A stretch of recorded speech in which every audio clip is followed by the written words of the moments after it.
प्रिय दर्शकों, एक बार फिर आपका स्वागत है आपके अपने YouTube चैनल ज्ञान गंगा पर। मित्रों, आज का यह जो वीडियो है बहुत ही ज्ञानवर्धक और बड़ा ही प्रेरणादायक है। बुढ़ापे में औलाद के तानों और धक्कों से बचना है तो इन 3 आदतों को उन्हें मत सिखाइए, नहीं तो पछताना पड़ेगा। अगर आप हमारे चैनल पर नए हैं तो चैनल को सब्सक्राइब करें, वीडियो को लाइक करें। तो चलिए शुरू करते हैं। प्रिय दर्शकों, बुढ़ापे में औलाद की बेरुखी झेलने से बचना चाहते हैं तो अपनी औलाद को इन 3 गलत आदतों के करीब मत जाने दीजिए। प्रिय दर्शकों, जब हम देखते हैं कि किसी बेटे ने अपने माता पिता को घर से बाहर निकाल दिया या उम्र के अंतिम पड़ाव में उन्हें अकेला छोड़ दिया, तो यह सवाल मन में उठता है कि यदि ऐसे दिन देखने हो तो औलाद के बिना रहना कहीं बेहतर है। कभी कभी बेटा बहू अपने माता पिता को भिक्षा मांगने पर मजबूर कर देते हैं, अपमानित करते हैं या उन पर हाथ तक उठाते हैं। यह सब देखकर यह ख्याल आता है कि क्या औलाद इसलिए पाली जाती है, लेकिन अक्सर ऐसी परिस्थितियों के लिए माता पिता स्वयं जिम्मेदार होते हैं। बच्चे ऐसे नहीं बनते, उन्हें ऐसा बनाया जाता है। आज हम आपको एक ऐसी कहानी सुनाते हैं जो आपको सोचने पर मजबूर कर देगी। यह कहानी है एक नालायक बेटे की, जिसे सुनकर शायद आप खुद के लिए सीख ले सकें। एक शहर में हरिनारायण नाम के सज्जन रहते थे। वह एक छोटे स्तर की सरकारी नौकरी में कार्यरत थे। उनकी पत्नी का नाम कमला था। कमला अपने पति का सम्मान करती थी और उनकी आय के अनुसार घर का प्रबंधन करती थी। उनके 2 बच्चे थे, एक बेटा और एक बेटी। बेटी की शादी हो चुकी थी और बेटा राम प्रताप उनके सपनों का केंद्र था। हरिनारायण और कमला ने राम प्रताप की शिक्षा दीक्षा में कोई कमी नहीं छोड़ी। उसे अच्छे स्कूल और कॉलेज में दाखिला दिलाया। इंटरमीडिएट के बाद राम प्रताप आगे की पढ़ाई के लिए दूसरे शहर चला गया। उसने वहां कड़ी मेहनत की और अंततः एक अच्छी नौकरी प्राप्त कर ली। उसी दौरान उसकी मुलाकात एक बड़े घर की बेटी गौरी से हुई और दोनों के बीच दोस्ती हो गई। एक दिन राम प्रताप गौरी को घर लेकर आया और अपने माता पिता से कहा कि वह उससे शादी करना चाहता है। राम प्रताप की खुशी को प्राथमिकता देते हुए हरिनारायण और कमला ने उनकी शादी कर दी। गौरी शिक्षित और आकर्षक थी और उसके घर में आने से हरिनारायण और कमला बहुत प्रसन्न थे। शुरुआत में सब कुछ सामान्य रहा, लेकिन धीरे धीरे बेटे भू के व्यवहार में बदलाव आने लगा। गौरी बड़े घर की बेटी थी और स्वतंत्र जीवन जीने की आदी थी। सास ससुर की छोटी छोटी बातों पर उसे चिढ़ होने लगी। वह इन बातों की शिकायत राम प्रताप से करती थी। राम प्रताप उसे समझाता, थोड़ा सहन कर लो, माँ बाबूजी के प्रति अच्छा व्यवहार रखो तो संपत्ति का मालिकाना हक हमारे नाम पर हो जाएगा। उसके बाद जैसा तुम चाहोगी वैसा होगा। राम प्रताप की सोच ने गौरी को भी सास ससुर की हर बात सहने के लिए मजबूर कर दिया। वह बाहर से उनकी बात मान लेती थी, लेकिन भीतर से असंतोष पनपता रहता था। धीरे धीरे इस रिश्ते में प्यार और सम्मान खत्म होने लगा। एक दिन अचानक हरिनारायण जी गंभीर रूप से बीमार हो गए। उन्हें खून की उल्टियां होने लगी, जिससे कमला जी तुरंत उन्हें अस्पताल लेकर गईं। डॉक्टर ने बताया कि उनकी जान बचाने के लिए काफी पैसों का इंतजाम करना होगा। परेशान कमला जी ने अपने बेटे राम प्रताप से कहा, बेटा, तुम्हारे पापा ने जो कुछ भी बचा कर रखा था वह इस समय काम नहीं आ रहा है। तुम किसी भी तरह से पैसों का इंतजाम कर लो। पैसों का नाम सुनते ही राम प्रताप ने जवाब दिया, माँ, इतने पैसों का इंतजाम मैं इतनी जल्दी कहाँ से करूँगा। मेरी नौकरी मामूली सी है और मैंने अभी अभी अपने नए ऑफिस का ऑर्डर दिया है, उसके लिए भी काफी रकम चाहिए। अचानक इतनी बड़ी रकम का इंतजाम मेरे बस से बाहर है। माँ ने समझाते हुए कहा, बेटा, तुम्हारे पिता को ठीक कराना हमारी पहली प्राथमिकता है। तुम अपने किसी मित्र या रिश्तेदार से उधार लेकर काम चलाओ। पापा ठीक हो जाएंगे तो हम सारा पैसा वापस कर देंगे। राम प्रताप ने कहा, माँ, मैं तो पहले ही कहता था कि पापा को अपनी सारी संपत्ति मेरे नाम कर देनी चाहिए, लेकिन लगता है उन्हें मुझ पर भरोसा ही नहीं है। कमला ने कहा, बेटा अभी इन बातों को छोड़ो, तुम्हारे पापा को किसी तरह ठीक कराना है। मैं वादा करती हूँ कि जब वह ठीक हो जाएंगे तो सबसे पहले यह काम करूँगी। रामप्रताप थोड़ी देर के लिए वहाँ से चला गया और फिर लौटकर बोला, माँ चिंता मत करो, पैसों का इंतजाम हो गया है। मैंने 1 महीने में लौटाने की शर्त पर पैसे जुटाए हैं, लेकिन अगर समय पर नहीं लौटाए तो मेरी प्रतिष्ठा खराब हो जाएगी। माँ ने जवाब दिया, बेटा तुम्हारे पापा के ठीक हो जाने के बाद हम हर हाल में पैसे चुका देंगे, अभी तुम उनकी सेहत पर ध्यान दो। कुछ देर बाद गौरी ने रामप्रताप को अलग ले जाकर पूछा, तुमने इतनी बड़ी रकम कहाँ से जुटाई? रामप्रताप ने जवाब दिया, मैंने किसी से उधार नहीं लिया है, यह मेरे ही पैसे हैं, लेकिन पापा के इलाज पर यह खर्च करना हमारे लिए फायदेमंद होगा। माँ इन पैसों को उधार मानकर जल्द ही संपत्ति हमारे नाम करवा देगी, इस तरह हमें पापा की पूरी जायदाद भी मिल जाएगी और मैं अपने ऑफिस का मालिक भी बन जाऊंगा। गौरी ने यह सुनकर हामी भर दी। कुछ दिनों तक हरिनारायण जी का इलाज अस्पताल में चलता रहा। उनकी हालत में सुधार होने के बाद कमला उन्हें घर ले आई। उन्हें यह पता था कि बेटे ने इलाज के पैसे उधार लेकर दिए हैं, इसलिए एक दिन उन्होंने हरिनारायण से कहा, हमारे बेटे पर काफी कर्ज हो गया है, क्यों ना आप अपनी संपत्ति उसके नाम कर दें। हरिनारायण ने जवाब दिया, कमला जरा सोचो, यही हमारी बुढ़ापे की पूंजी है, हम सब कुछ उसे अभी से देकर खुद को बेबस नहीं बना सकते, और फिर जो कुछ भी मेरा है वह अंत में तो रामप्रताप का ही होगा। कमला ने समझाते हुए कहा, तुम्हें यह समझना चाहिए, आज हमारे बेटे ने तुम्हारे इलाज के लिए कर्ज लिया है, हमें उसकी मदद करनी चाहिए, कल को हमें जरूरत पड़ेगी तो वही हमारा सहारा बनेगा। कमला के बार बार कहने पर हरिनारायण ने आखिरकार अपनी सारी संपत्ति बेटे के नाम कर दी। संपत्ति नाम होने के बाद रामप्रताप और गौरी का व्यवहार तेजी से बदल गया। एक दिन कमला ने गौरी से कहा, बहू अपने पापा के लिए दलिया बना दो। गौरी ने व्यंग्य भरे स्वर में कहा, 1 मिनट रुको मम्मी जी, मैं कलम लेकर आती हूँ, फिर तुम पूरी सूची बनाकर बता देना कि क्या बनाना है। कमला हतप्रभ होकर पूछने लगी, बहू यह तुम क्या कह रही हो? मैं समझी नहीं। गौरी तपाक से बोली, अरे बुढ़िया, थोड़ा दिमाग भी चलाया करो क्या? लोगों को लगता है कि यह घर कोई होटल है और मैं किसी होटल की वेट्रेस हूँ जो आपके ऑर्डर लेती रहूंगी। गौरी ने गुस्से में कहा, अगर पापा जी को दलिया चाहिए तो तुम अपने हाथों से क्यों नहीं बना सकती? हर बार मुझसे ही क्यों कहना पड़ता है? इतना बोलकर गौरी अपने कमरे में चली गई। कमला अपने पति हरिनारायण से बोली, लगता है बहू पूरे दिन के काम से थक गई है, इसलिए इतना चिढ़ रही है। आप चिंता मत करें, जैसे ही उसका गुस्सा शांत होगा वह आकर माफी मांग लेगी। फिर उन्होंने कहा, आज मैं आपके लिए खुद दलिया बना देती हूँ। यह कहकर कमला ने दलिया बनाया और अपने पति को खिला दिया। कमला समझ रही थी कि बहू ने ऐसा क्यों कहा, लेकिन वह अपने पति को इसका आभास नहीं देना चाहती थी। अगले दिन कमला ने हरिनारायण से पूछा, आज आपके लिए क्या बनाऊं? हरिनारायण ने कहा, तुम क्यों परेशान होती हो, बहू है ना। इस पर कमला बोली, बहू सुबह से बहुत सारे काम करती है, मैंने सोचा बार बार उसे क्यों परेशान करूं, इतना काम तो मैं भी कर सकती हूं। हरिनारायण समझ गए कि कल की बहू की डांट के कारण कमला यह सब खुद करने की कोशिश कर रही है।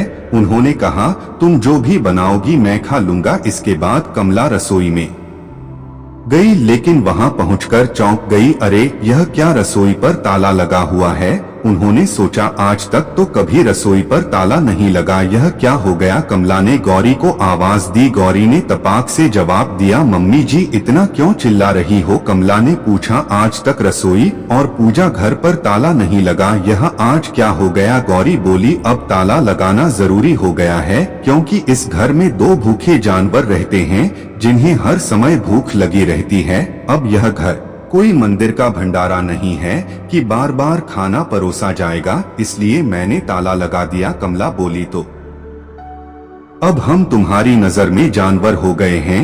गौरी ने जवाब दिया, और नहीं तो क्या, मैं आपकी भूख से तंग आ चुकी हूँ। अब मैं तय करूंगी कि आपको कब और क्या खाना मिलेगा। गौरी की यह बातें सुनकर कमला का खून खौल उठा। उन्होंने कहा, तेरी यह हिम्मत कि हमें जानवर बोले और हमारे खाने का हिसाब रखे। यह घर हमारा है और हम इतने गरीब नहीं कि खाना नाप तौल कर खाएं। जब राम प्रताप को पता चलेगा तो वह तुम्हें सही सबक सिखाएगा। गौरी बोली, मुझे आपकी धमकियों से डर नहीं लगता। राम प्रताप को सब पता है, इसी वजह से उन्होंने आपकी सारी संपत्ति अपने नाम करा ली। अब आप लोग हमारे अधीन हो। और हाँ, अब इस घर में मुफ्त का खाना नहीं मिलेगा। पापा बीमार हैं, लेकिन आप तो स्वस्थ हैं। अब पूरे घर का काम आप ही करेंगी, वरना आपको बाहर निकालने में हमें जरा भी वक्त नहीं लगेगा। अपनी बहू की ऐसी बातें सुनकर कमला चुपचाप अपने कमरे में चली गई। उनकी आंखें आंसुओं से भरी हुई थीं। हरिनारायण ने यह देखकर कहा, कमला, इसी वजह से मैं संपत्ति राम प्रताप के नाम नहीं करना चाहता था। मुझे पता था कि जैसे ही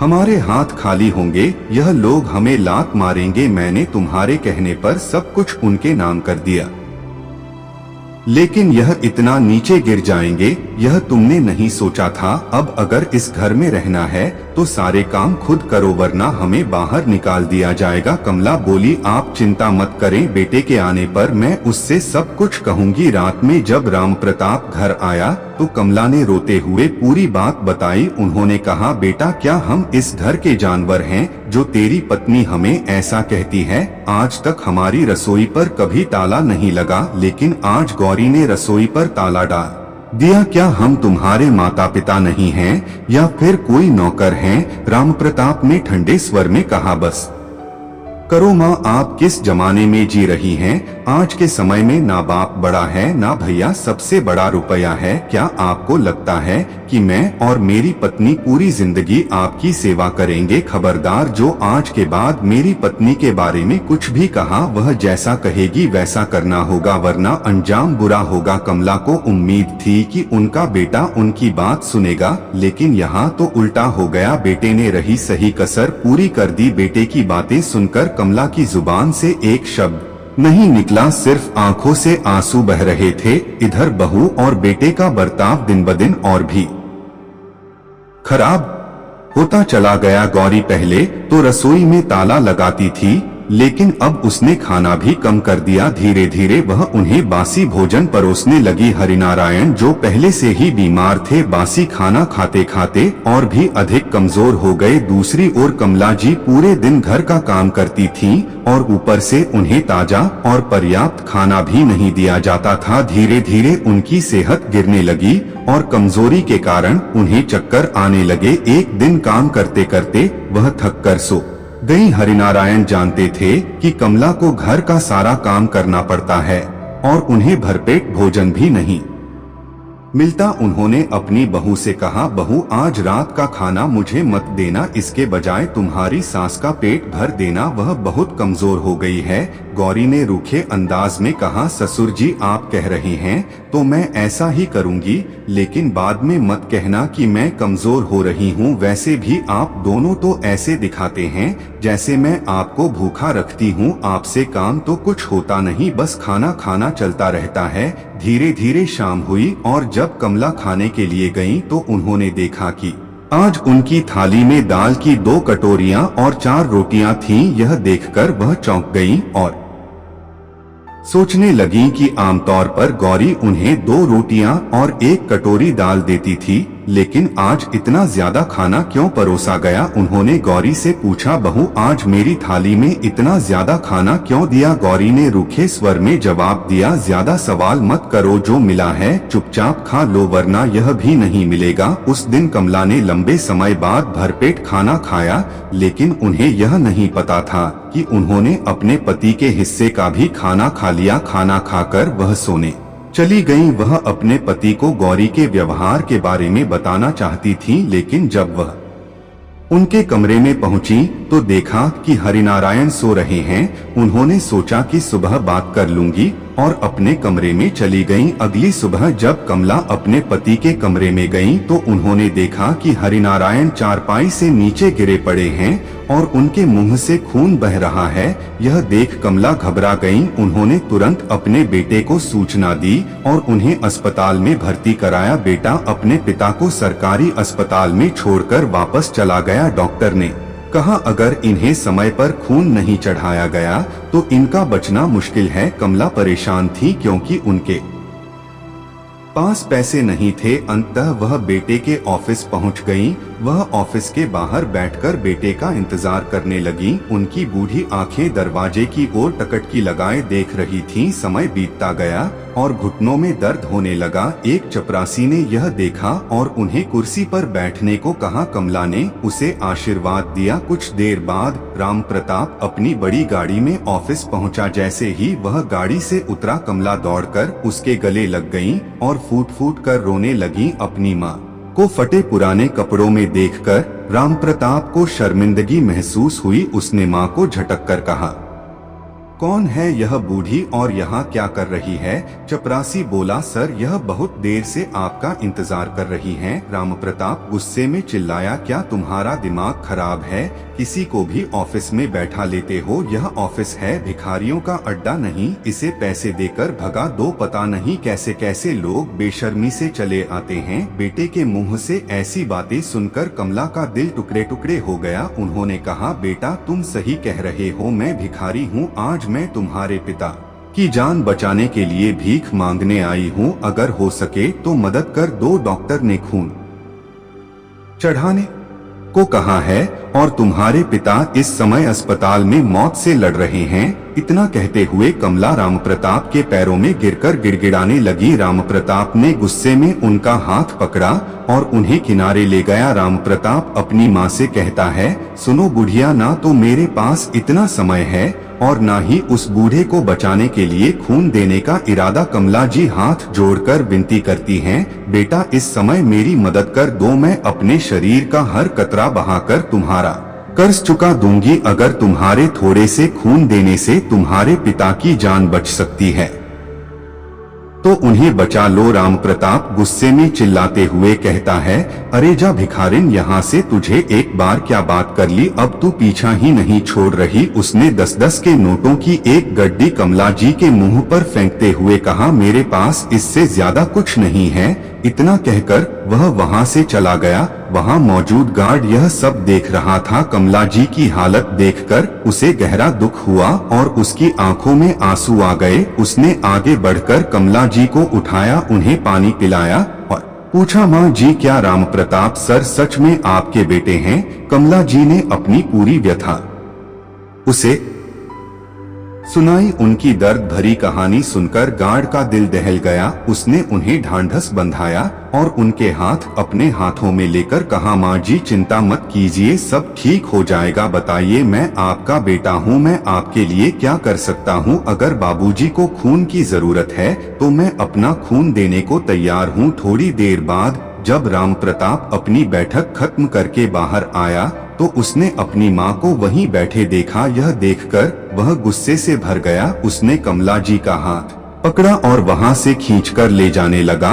वह मन ही मन सोच रहा था कि इस बूढ़ी को यहाँ से हटाना होगा, वरना मीटिंग के मेहमानों के सामने अगर यह कुछ बोल पड़ी तो उसकी बेइज्जती हो जाएगी। जैसे ही वह अपनी मां को घसीटते हुए ले जा रहा था, पीछे से गार्ड ने आकर राम प्रताप के गाल पर जोरदार थप्पड़ मार दिया। थप्पड़ की आवाज इतनी तेज थी कि ऑफिस के अंदर काम कर रहे सभी कर्मचारी बाहर आ गए। सभी ने राम प्रताप को अपनी मां के साथ दुर्व्यवहार करते देखा और उसे भला बुरा कहने लगे। राम प्रताप ने गुस्से में गार्ड से कहा, तेरी हिम्मत कैसे हुई अपने बॉस पर हाथ उठाने की? मैं अभी तुझे नौकरी से निकाल दूंगा। गार्ड ने तीखे स्वर में कहा, तुम क्या नौकरी निकालो, मैं खुद ऐसी नौकरी को छोड़ना बेहतर समझता हूँ जो अपने माता पिता का नहीं हो सकता, वह किसी का नहीं हो सकता। गार्ड की हिम्मत देखकर सब लोग हैरान रह गए। राम प्रताप गाल पकड़े खड़ा रह गया। गार्ड ने कमला जी का हाथ थामा और कहा, माँ जी चलिए, मैं अपना खून दूंगा। वह कमला जी को लेकर अस्पताल पहुँचा। डॉक्टर ने उसका खून हरिनारायण जी के खून से मिलाया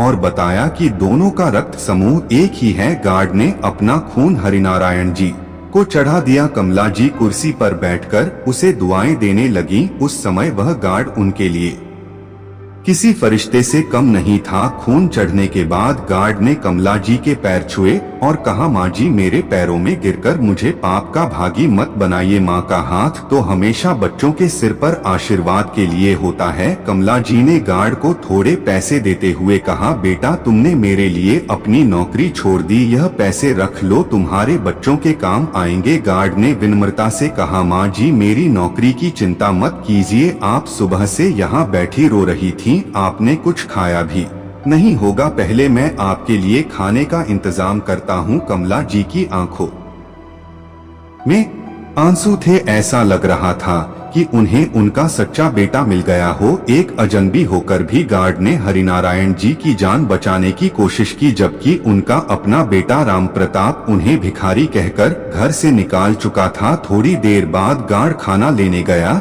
और इधर डॉक्टर अपने केबिन से बाहर आया। उसने कमला जी को बताया, माँ जी हमें खेद है, हम आपके पति को बचा नहीं पाए, यदि खून का इंतजाम 2 घंटे पहले हो जाता तो शायद उनकी जान बच सकती थी। यह सुनते ही कमला जी को ऐसा महसूस हुआ जैसे किसी ने उन पर भारी आघात कर दिया हो। उन्होंने अंदर जाकर देखा तो हरिनारायण बिल्कुल शांत पड़े हुए थे। कमला जी की आंखें पूरी तरह सूखी थीं। वह पत्थर की मूर्ति की तरह अपने पति के पास बैठ गईं। उसी समय उनकी बेटी कमला का फोन आता है। फोन उठाते हुए कमला जी ने अपनी बेटी को बताया, बेटी तुम्हारे पापा अब इस दुनिया में नहीं रहे, अच्छा हुआ जो मेरी मृत्यु से पहले ही चले गए, अगर मैं पहले मर जाती तो मेरी आत्मा को शांति नहीं मिलती। कमला ने जवाब दिया, माँ क्या सचमुच पापा चले गए? कल रात वह मुझे कह रहे थे कि बेटी अपनी माँ का ध्यान रखना। बेटी ने कहा, माँ मैं जल्द ही वहाँ पहुँच रही हूँ, मुझे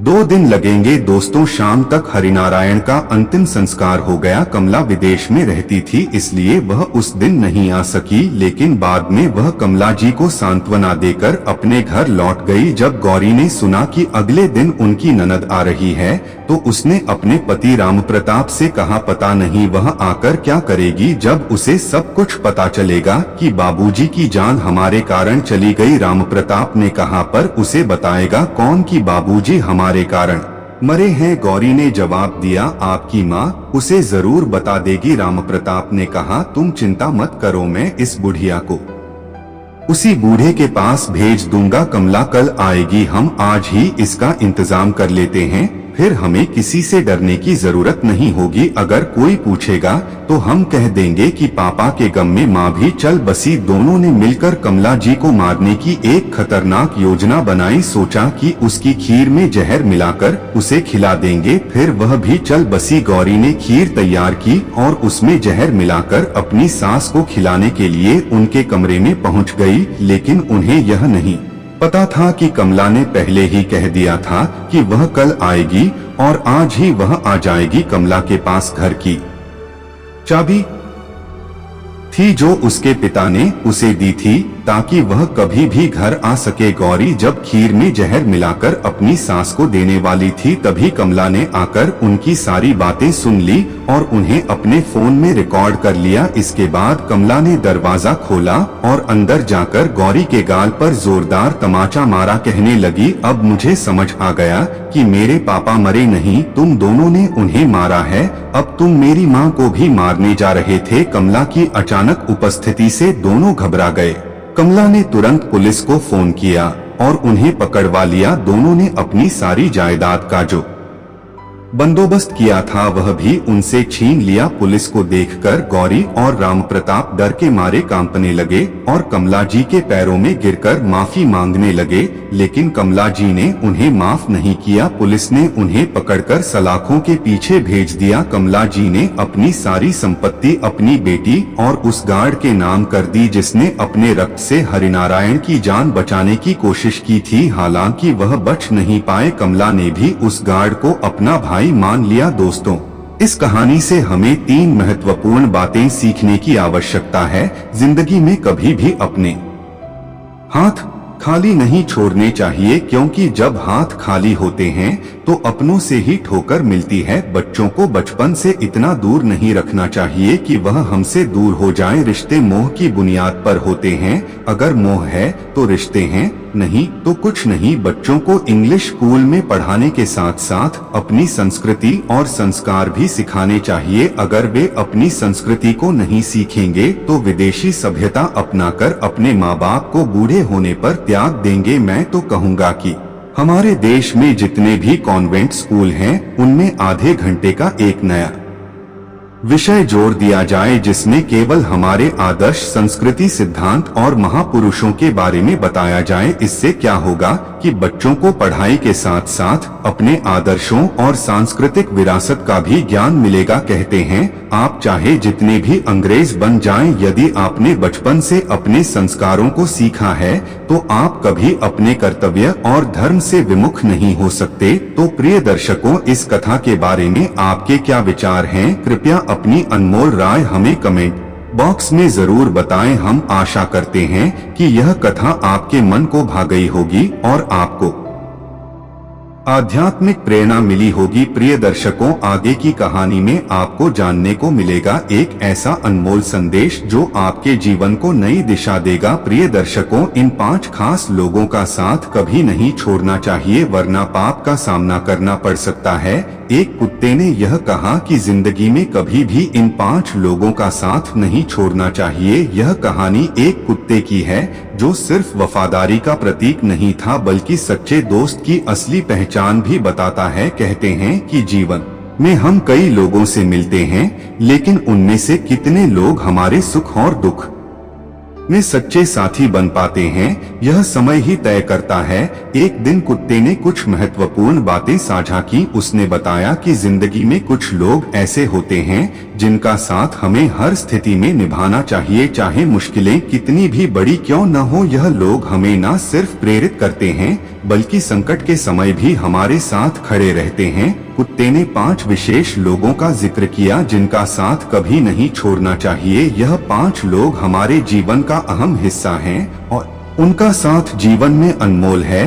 अब इस कुत्ते की कहानी को समझने के लिए हमें एक दूसरे दृश्य पर ध्यान देना होगा। एक गांव में एक पालतू कुत्ता रहता था जो बहुत ही वफादार और अपने मालिक का सच्चा साथी था। कुत्ता हमेशा अपने मालिक के पास रहता और उसके घर की चौखट पर बैठकर सुरक्षा करता था। एक दिन मालिक ने उसकी गले की रस्सी खोल दी ताकि वह थोड़ी देर खुले में घूम सके। कुत्ता अपने मालिक के घर के दरवाजे पर बैठा था, तभी उसकी नजर एक बिल्ली पर पड़ी। बिल्ली धीरे धीरे उदास चेहरा लिए एक घर से बाहर निकल रही थी। आमतौर पर कुत्ता बिल्ली को देखकर उसे भगाता था, लेकिन इस बार कुछ अलग था। कुत्ते ने सोचा कि यह बिल्ली मुझे देखकर भागेगी, लेकिन यह तो चुपचाप जा रही थी। कुत्ते को जिज्ञासा हुई और वह उसके पीछे पीछे चलने लगा। जब वह बिल्ली के पास पहुंचा तो उसने देखा कि वह बहुत उदास थी। कुत्ते ने शालीनता से पूछा, तुम इतनी उदास क्यों हो, क्या हुआ है? बिल्ली ने भारी आवाज में कहा, तुम मत पूछो, मैं इस इंसान के इलाके को छोड़ रही हूँ, मैं अब इंसानों के साथ नहीं रह सकती। कुत्ता हैरान हुआ और उसने पूछा, ऐसा क्या हुआ कि तुम इतनी नाराज हो? बिल्ली की आंखों से आंसू गिरने लगे और उसने बताया कि उसने अपने छोटे बच्चों को सुरक्षित रखने के लिए एक कोने में रखा था, लेकिन इंसानों ने बेरहमी से उसके बच्चों को पीटकर मार डाला और उनके शव बाहर फेंक दिए। बिल्ली की आवाज में गुस्सा और दर्द साफ झलक रहा था। कुत्ता उसे सुनकर चुपचाप खड़ा रहा। बिल्ली ने आगे कहा, क्या हमें अपने बच्चों से प्यार करने का हक नहीं है? जैसे इंसान अपने बच्चों से प्यार करते हैं, वैसे ही हम भी अपने बच्चों से प्यार करते हैं, फिर भी इंसान हमें समझते क्यों नहीं? कुत्ता सोचने लगा, क्या इंसान इतने निर्दयी हो गए हैं? क्या हर प्राणी को इस पृथ्वी पर समान अधिकार नहीं मिलना चाहिए? कुत्ते ने सोचा, अगर बिल्ली की बात सच है तो हमें इस स्थिति को बदलने के बारे में सोचना चाहिए। इंसान सच में निर्मम और स्वार्थी होते हैं। यह कुत्ता भी इस बात का उदाहरण था। वह दिन रात अपने मालिक के पीछे पीछे चलता और अपनी पूंछ हिलाता रहता, मगर रात में जब सभी सो जाते तो वह अपने मालिक की सुरक्षा करता, अपनी जान की परवाह किए बिना। बदले में उसे क्या मिलता था? बस कुछ चुपचाप दी गई रोटियां। एक दिन कुत्ते ने बिल्ली से कहा, बिल्ली बहन, अकेले जंगल मत जाओ, मैं भी तुम्हारे साथ चलूंगा। मैं भी अब इन इंसानों के बीच नहीं रहना चाहता। बिल्ली मुस्कुराई और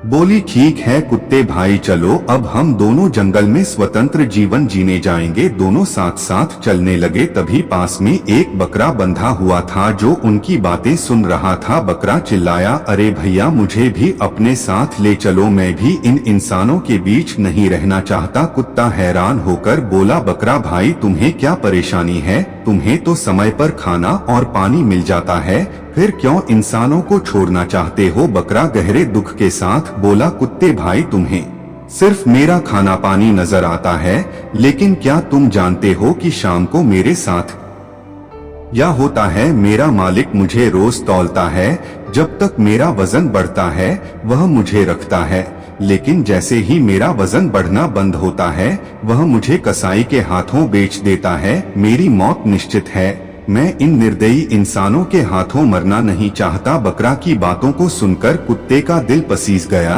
और उसने तुरंत दौड़कर बकरे की रस्सी काट दी। अब कुत्ता, बिल्ली और बकरा तीनों जंगल की ओर चलने लगे। कुछ दूर चलने के बाद उन्हें एक गधा मिला जिसके शरीर पर गहरे घावों के निशान थे और उसकी आंखों से आंसू गिर रहे थे। कुत्ता पास जाकर बोला, गधा भाई तुम्हारे शरीर पर यह निशान कैसे आए? तुम इतने दुखी क्यों हो? गधा दुखी होकर बोला, भाई मेरा मालिक इतना निर्दयी है कि मुझे जरूरत से ज्यादा वजन लाद देता है। जब मैं थक जाता हूँ या गिर जाता हूँ तो वह मुझे चाबुक से मारता है। मैं अब और सहन नहीं कर सकता इन अत्याचारी इंसानों के साथ रहने से तो मर जाना बेहतर है। कुत्ता उसे सांत्वना देते हुए बोला, हम जंगल में स्वतंत्र जीवन जीने जा रहे हैं, तुम भी हमारे साथ चलो। गधा खुशी खुशी बोला, ठीक है भैया, मैं भी अब अपने मालिक की मार नहीं सह सकता, मैं भी तुम्हारे साथ चलूंगा। गधे ने अपनी सारी गठरी उतारी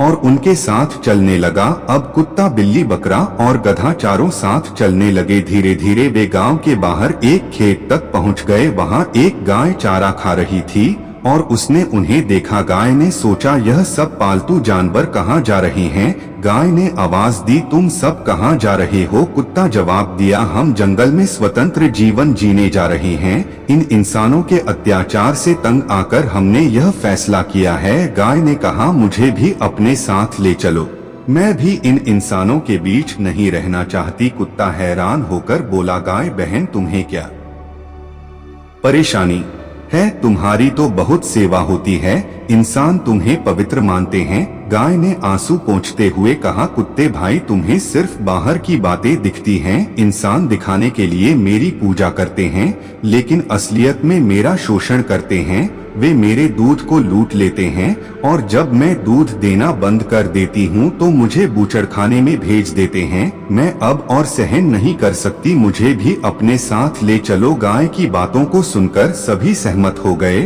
और अब कुत्ता, बिल्ली, बकरा, गधा और गाय यह पांचों एक साथ जंगल की ओर बढ़ने लगे। सभी के मन में एक ही ख्याल था, स्वतंत्र जीवन जहां इंसानों का अत्याचार न हो। गांव से बाहर जाने के बाद वे एक किसान से मिले जो अपनी भैंस को हल में जोड़कर खेत जोत रहा था। सूरज की तेज धूप से परेशान होकर किसान पेड़ के नीचे छांव में बैठा था, जबकि भैंस को हल में बांधकर छोड़ दिया था। यह देख भैंस उदास हो गई। जब भैंस ने कुत्ता, बिल्ली, बकरा, गधा और गाय को एक साथ जाते हुए देखा तो उसने आवाज दी, अरे भाई तुम सब कहाँ जा रहे हो? सभी जानवरों ने रुककर कहा, हम जंगल में स्वतंत्र जीवन जीने जा रहे हैं। इंसानों के अत्याचारों से परेशान होकर हमने यह फैसला किया है कि अब हम उनके बीच नहीं रहेंगे। भैंस ने दुखी स्वर में कहा, भाई मुझे भी अपने साथ ले चलो, मैं भी इन निर्दयी इंसानों के बीच नहीं रहना चाहता। कुत्ता हैरान होकर बोला, भैंस भाई तुम्हें क्या परेशानी है? किसान तो तुम्हें पालता है और खिलाता है, फिर क्यों छोड़ना चाहते हो? भैंस गहरी सांस लेते हुए बोला, तुम्हें सिर्फ मेरा खाना और पानी नजर आता है, लेकिन मेरी तकलीफें नहीं दिखती। सुबह से मैं इस किसान के लिए खेत जोत रहा हूँ, अपनी मेहनत से उसकी मदद कर रहा हूँ, लेकिन जब धूप तेज होती है तो वह मुझे हल में बांधकर खुद छांव में चला जाता है। क्या मुझे भी आराम का अधिकार नहीं? और जब मैं थक जाता हूँ तो वह मुझे डंडे से मारता है। अब मुझे इन इंसानों की सेवा नहीं करनी, मुझे भी स्वतंत्रता चाहिए, मुझे भी अपने साथ ले चलो। भैंस की बातें सुनकर कुत्ता और बाकी जानवर सहमत हो गए। कुत्ता बोला, ठीक है भैंस भाई, अब तुम भी हमारे साथ जंगल चलो। अब भैंस भी उनके समूह में शामिल हो गई। 6 जानवर कुत्ता, बिल्ली, बकरा, गधा, गाय और भैंस जंगल की ओर बढ़ने लगे। जब वे जंगल के भीतर पहुँचे तो चारों ओर हरी भरी घास, घने पेड़ और ठंडी हवा का एहसास हुआ। यह नजारा देखकर सभी जानवर खुश हो गए। गधा बोला, यह जगह तो बहुत खूबसूरत है, यहाँ न तो इंसान है और न ही उनके अत्याचार, यह जगह हमारे लिए स्वर्ग जैसी है। गाय ने सिर हिलाते हुए कहा, हाँ, यहाँ हम बिना डर के अपना जीवन बिता सकते हैं, यह जंगल ही हमारी असली जगह है। भैंस गहरी सांस लेते हुए बोला, अब मुझे किसी की मार नहीं सहनी पड़ेगी, अब मैं अपनी मर्जी से जी सकता हूँ। सभी जानवरों ने मिलकर तय किया कि वे यहीं रहेंगे, यह जंगल उनका नया घर होगा, यहाँ न कोई मालिक होगा न कोई बंधन, वे सभी स्वतंत्र होकर अपनी जिंदगी जी सकेंगे। तभी अचानक उन्हें एक जंगली बिल्ली दिखाई दी। इसे देखकर गांव से आई बिल्ली चौंकी और बोली, अरे यह तो बिल्कुल मेरी जैसी है, अगर यह यहाँ आराम से रह सकती है तो हमें भी कोई परेशानी नहीं होगी। कुछ और कदम बढ़ने पर उन्हें जंगली जानवर दिखने लगे। कुत्ते को जंगली कुत्ता, गधे को जंगली गधा और भैंस को जंगली भैंस दिखा। यह देखकर सभी खुश हो गए। गधा बोला, अगर यह जानवर यहाँ रह सकते हैं तो हमें भी कोई दिक्कत नहीं होनी चाहिए, यह जंगल हमारा भी घर बन सकता है। तभी दूर से एक जंगली भैंस तेजी से उनकी ओर आता हुआ दिखाई दिया। वह पास आकर बोला, अरे भाई, तुम लोग कौन हो और यहाँ कैसे आए? गांव के जानवरों ने कहा, हम गांव से आए हैं, इंसानों के अत्याचार से तंग होकर हमने जंगल में रहने का फैसला किया है। जंगली भैंस ने उनकी बात सुनकर सिर हिलाया और गहरी सांस लेते हुए कहा, भाई तुम लोग पागल हो गए हो, यह जंगल तुम्हारे लिए नहीं है, जल्दी से यहाँ से वापस लौट जाओ। तुम्हें नहीं पता यह जगह कितनी खतरनाक है, अगर तुम यहाँ रुके तो सुबह का सूरज देखना भी तुम्हारे लिए नसीब नहीं होगा, रात में ही जंगली जानवर तुम्हें मार डालेंगे। गांव के जानवर चौंक गए। कुत्ते ने पूछा, भैंस भाई तुम कैसे जिंदा हो? अगर यह जंगल इतना खतरनाक है तो तुम यहाँ कैसे सुरक्षित हो? जंगली भैंस मुस्कुराते हुए बोला, क्योंकि मेरा जन्म इस जंगल में हुआ है, मैं यहाँ के नियमों, खतरों और जंगली जानवरों के व्यवहार को समझता हूँ, लेकिन तुम लोग यहाँ नए हो, तुम्हें इस जंगल के माहौल का कोई अनुभव नहीं है और तुम्हारे शरीर में इंसानों की गंध है, इसी गंध के कारण कोई भी जंगली जानवर तुम्हें पहचान लेगा और शिकार बना लेगा। गांव के जानवर डर गए लेकिन फिर भी जाने को तैयार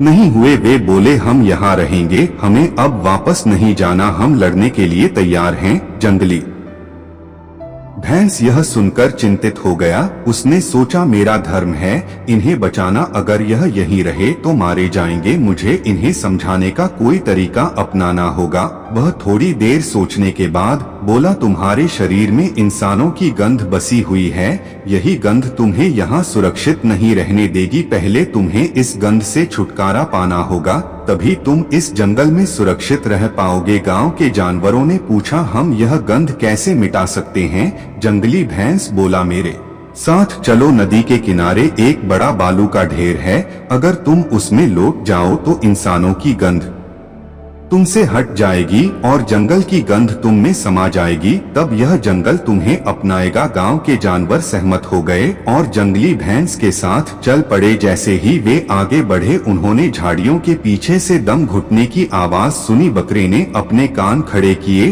और कहा, भैंस भाई यह क्या आवाज है? मुझे लगता है झाड़ी के पीछे कोई किसी को पीट रहा है। जंगली भैंस ने गंभीर स्वर में कहा, यह इस जंगल का रोजमर्रा का नियम है, यहाँ हर पल खतरा है और कोई न कोई मारने का काम कर रहा है या मारा जा रहा है, यहाँ कोई भी सुरक्षित नहीं है जो अभी तुम्हारे सामने है, वह अगले ही पल जीवित न रहे। यह सुनकर गांव के जानवर घबराए। गाय कांपते हुए बोली, क्या यहाँ हमेशा ऐसा ही होता है?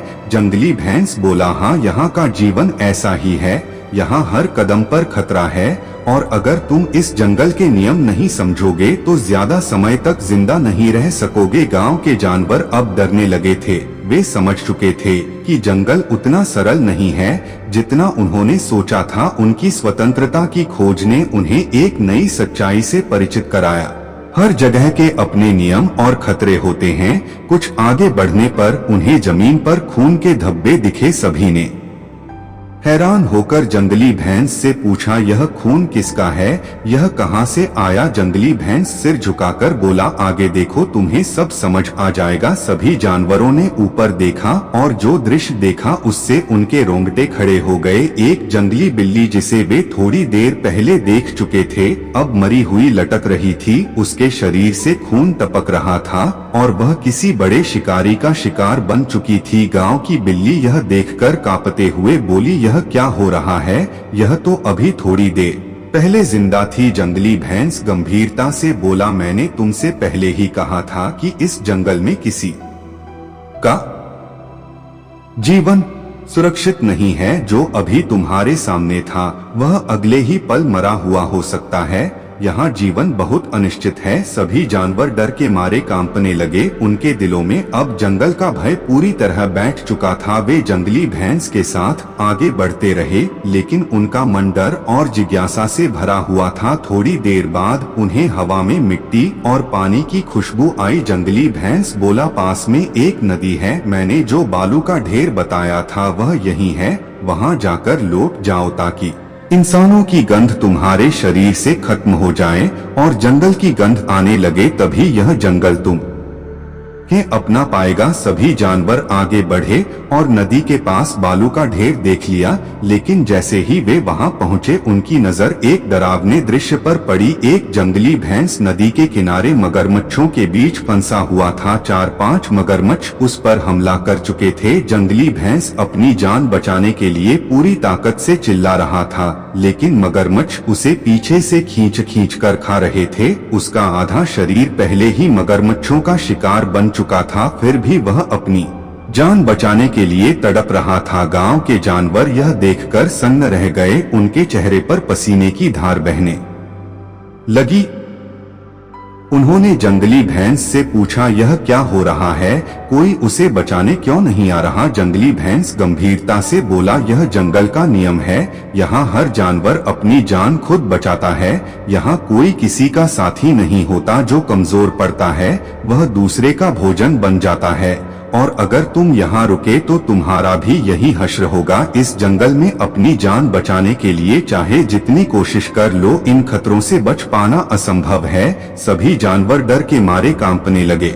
गधा बोला, यह जगह बहुत खतरनाक है। हमें यहाँ एक पल भी नहीं रुकना चाहिए। कुत्ते ने सिर हिलाते हुए कहा, हमें वापस गांव लौट जाना चाहिए। कम से कम वहां हमारी जान तो सुरक्षित रहेगी। गाय ने भी कहा, हाँ, इंसानों के साथ रहना गुलामी हो सकता है लेकिन कम से कम हमें यह तो पता होता है कि हमें खाने को मिलेगा और सुबह का सूरज देख पाएंगे। यहाँ तो हर पल मौत का खतरा है। बकरा घबराते हुए बोला, हाँ, हमें यहाँ से तुरंत भागना चाहिए। सभी जानवर तुरंत मुड़े और तेजी से गांव की ओर दौड़ने लगे। उनके दिमाग में अब एक ही ख्याल था, जंगल की आजादी से बेहतर है इंसानों की गुलामी। भागते हुए सभी जानवर अपने अनुभवों पर विचार कर रहे थे। गधा बोला, हमने सोचा था कि जंगल में रहना आसान होगा लेकिन यहाँ का जीवन तो हर पल खतरों से भरा हुआ है। कुत्ता बोला, हमने सोचा था कि जंगल में रहना आसान होगा लेकिन यहाँ का जीवन तो हर पल खतरों से भरा हुआ है।